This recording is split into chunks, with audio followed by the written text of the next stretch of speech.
What happens when China fires first on the most secretive aircraft in the US arsenal?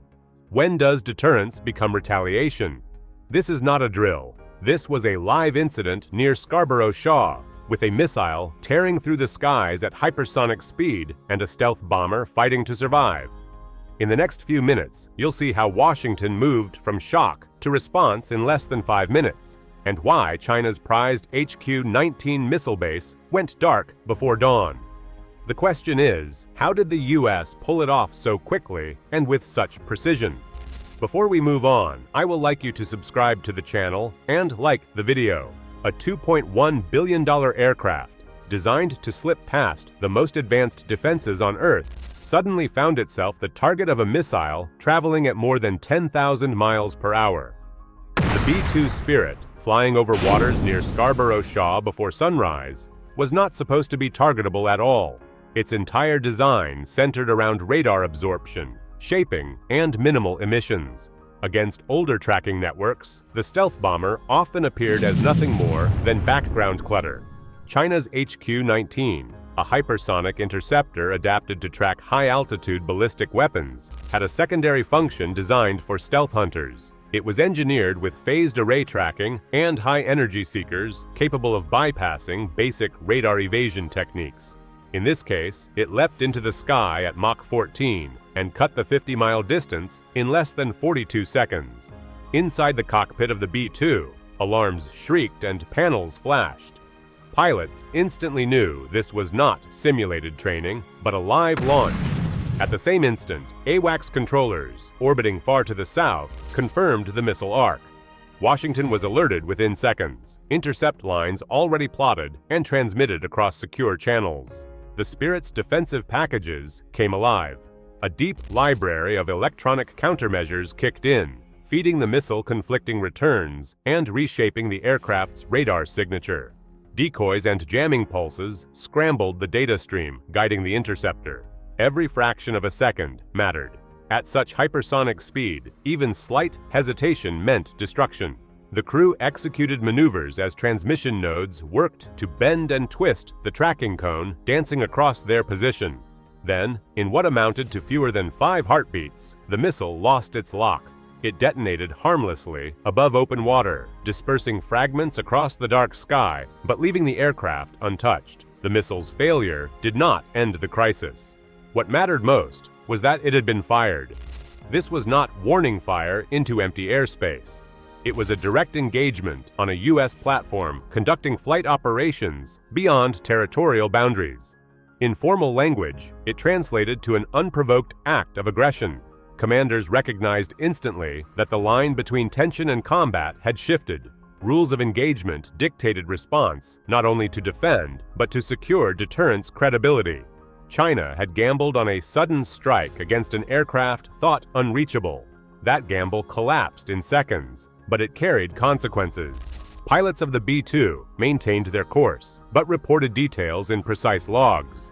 The time of missile ignition, estimated trajectory, countermeasure sequences, final detonation point. AWACS handlers forwarded those streams to Pacific Command and Washington. Domestic advisors briefed decision-makers in record time.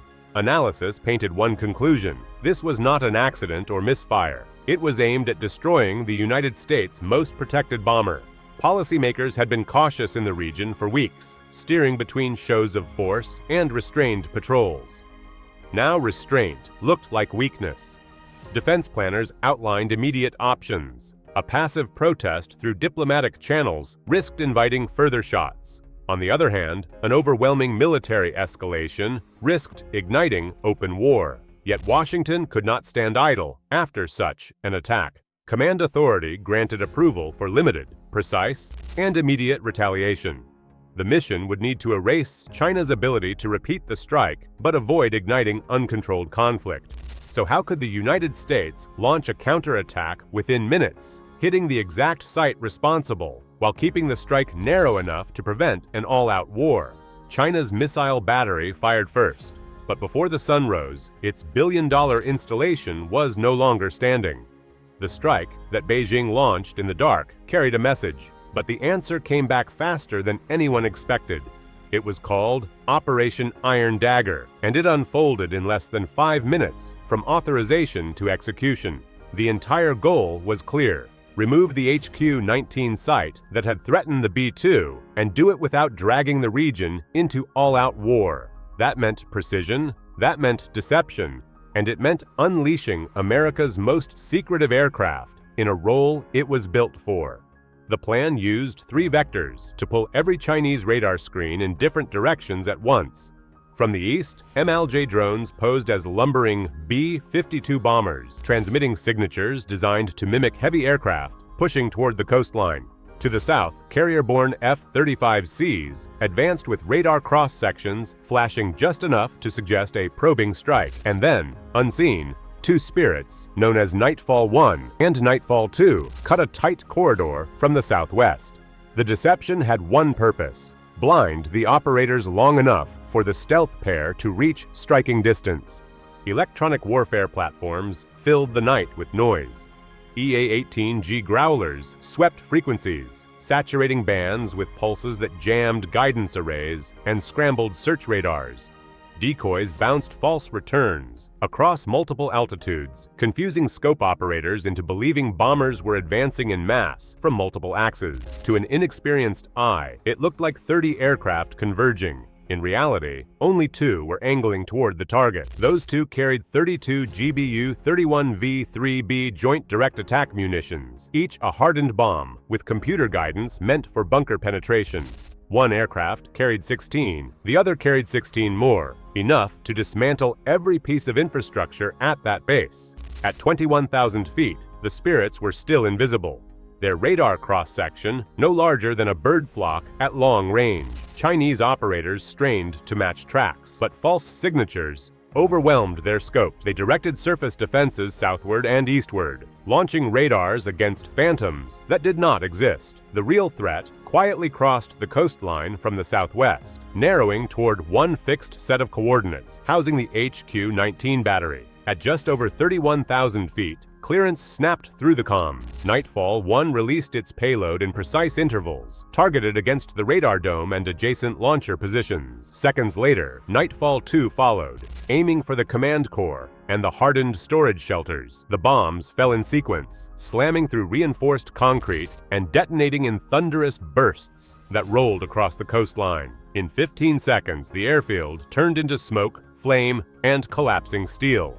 88 seconds after the first bomb left a bay, the HQ-19 battery was erased. The dome that had held the tracking arrays was shattered beyond salvage. 3 missile launchers, each valued near $60 million, were incinerated. The buried command bunker, supposedly hardened against aerial strikes, caved in under repeated penetrations from the JDAM loads. Fires tore through underground cabling and fuel storage points. Chinese personnel stumbled through blinding smoke, incapable of issuing a coherent defensive response. The numbers provided their own verdict. Between $350 and $400 million worth of assets were destroyed before dawn, assets expected to cover a 120-mile stretch of coast.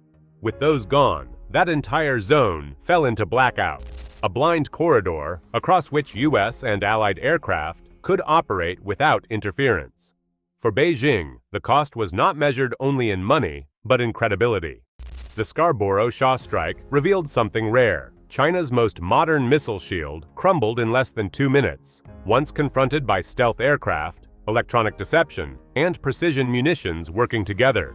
For the U.S., it was not words or diplomatic warnings that carried weight, but the undeniable proof of speed and accuracy under combat conditions. Deterrence no longer looked abstract. It became measurable in seconds. For allies watching closely, the message was reassurance. For adversaries, it was a warning. So what does this incident suggest about the next provocation? And how many will be silenced before they even begin?